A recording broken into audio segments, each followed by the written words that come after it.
programa de hoje você vai conferir a luta da APUESP na Assembleia Legislativa. Vai conhecer a cultura negra na capital paulista.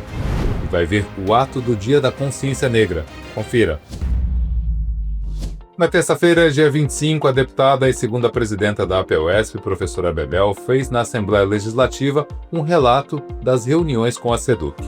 Mas a informação que eu quero passar é que nós tivemos uma reunião na Secretaria da Educação na semana passada e no dia de ontem novamente. E nós tratamos do processo de atribuição de aulas. Um processo doloroso, porque sempre tem mudanças todos os anos.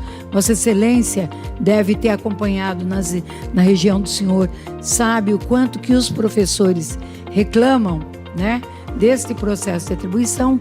E me parece que esse ano a gente conseguiu, com muita dificuldade, mudar algumas coisas que são importantes.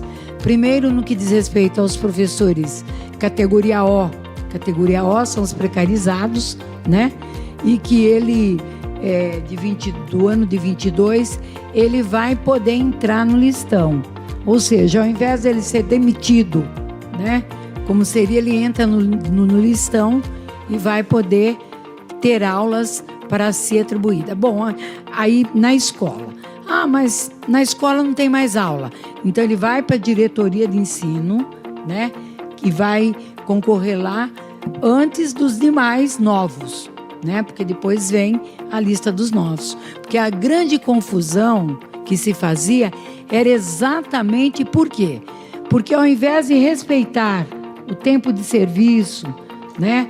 Os títulos, enfim, as avaliações que não concordamos e eles fazem, não respeitava nada. Então sempre estava furando a fila. Agora não. A gente vai dar uma acertada aí. A deputada também colocou a posição da APUESP em relação à reorganização escolar anunciada pela Secretaria. Tem a ver com essa reorganização. Nós dissemos que ele vai ter enfrentamento. Nós não vamos permitir que tenha superlotação de salas de aulas, né? E o fechamento do EJA noturno, que é um absurdo. EJA é o estudante que não pôde estudar na idade própria e quando volta, aí topa com o fechamento. Nós vamos pedir que reabra. Essa tem que ser uma luta, né, ampla, né, para que a gente garanta, de fato, as escolas públicas no estado de São Paulo. Na quarta-feira, a professora anunciou a decisão do Tribunal de Justiça de São Paulo de considerar inconstitucionais as penalizações da SEDUC sobre os professores. Saiba mais detalhes no portal da APUESP. Neste domingo, encerramos o mês da consciência negra e entre muitos dos desafios que essa data traz está a valorização da história e da cultura da população negra. É o que vamos abordar nesta matéria. Com o crescimento acelerado em grandes metrópoles, muitas vezes as marcas que a história deixa no traçado urbano acabam se perdendo. Em São Paulo, não é diferente. Novos prédios e avenidas surgem encobrindo a memória de muitos povos, e isso inclui a população negra.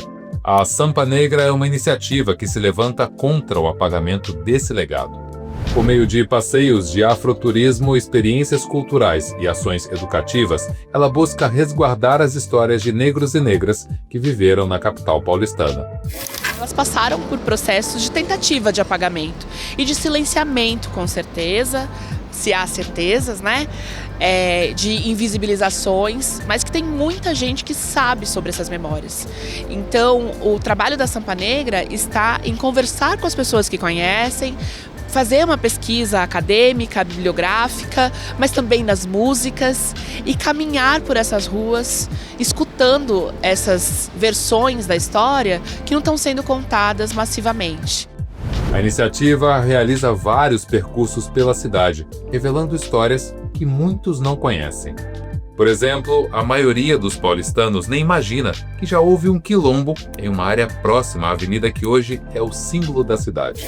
começar esse roteiro, Quilombo Saracura, por este lugar, pela Avenida Paulista, no vão do MASP, é uma provocação.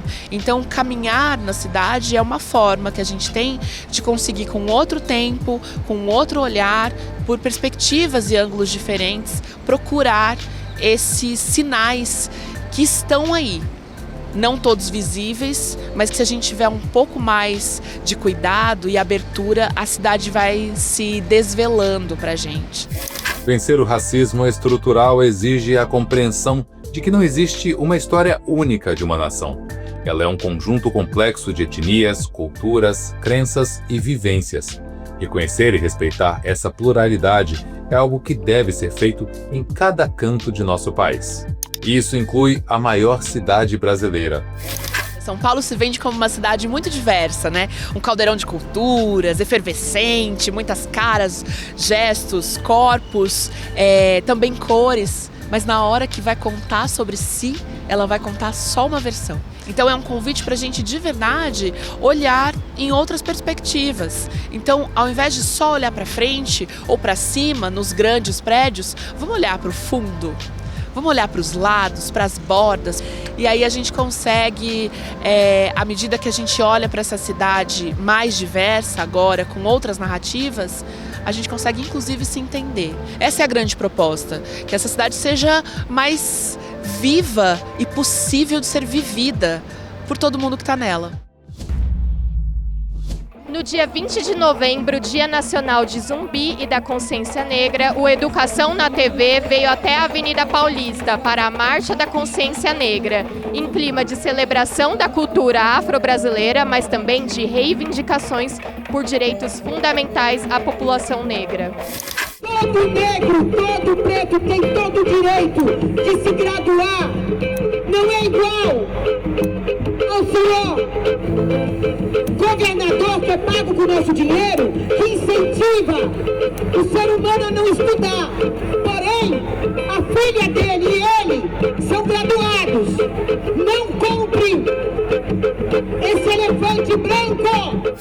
A APOESP marcou presença no ato, ao lado de movimentos negros e estudantis. Entre eles a Uniafro Brasil, União de Núcleos de Educação Popular. O movimento educador Uniafro Brasil funciona entre núcleos de base por todo o Brasil, especificamente nas periferias, vielas e ocupações do Brasil, de São Paulo. E ele é um movimento que já tem quase 20 anos, 16, 17 anos, e ele é formado praticamente pela juventude negra, que o objetivo é que elas tenham ingresso no ensino superior. Atualmente a Uniafro participa em núcleos de base, cursinhos populares, com professores voluntários, alunos que participam aos sábados, e a previsão é que esses alunos, a partir dessas aulas, passem na faculdade e ingressem no ensino superior. E muitos desses alunos acabam voltando para esses núcleos como os professores, articuladores e militantes políticos. A construção da educação antirracista é uma reparação histórica de quase 500 anos. A gente precisa olhar para a base do Brasil, para quem são formados os pensadores, quem estão na base política, quem é a construção dos trabalhadores, para assim pensar numa educação antirracista. A gente tem que olhar para trás, para quem, como foi construída essa história, para quem a gente vai construir essa história e que tipo de história a gente vai construir. Para quem esses jovens meninos negros, aonde a gente vai direcionar? A polícia quer que a gente direcione para o caixão, a justiça para a cadeia. A gente pretende formar médicos, advogados, engenheiros e políticos. Essa é a base da educação antirracista. Formar pensadores negros, meninos e meninas negras, porque o movimento negro, a princípio, ele tem um projeto de país, não é um projeto municipal. A gente tem grandes pensadores, tem grandes formações. É assim que funciona a base antirracista da educação.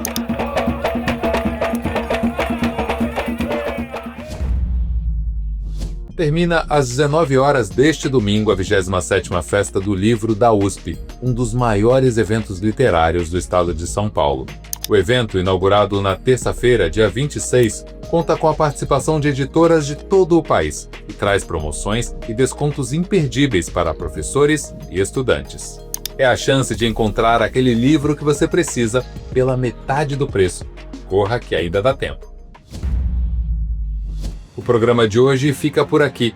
No portal e nas redes sociais da APOESP você encontra informações quentes sobre a nossa educação pública. Aponte o celular para o QR Code e siga as redes sociais do Educação na TV. Até a próxima semana.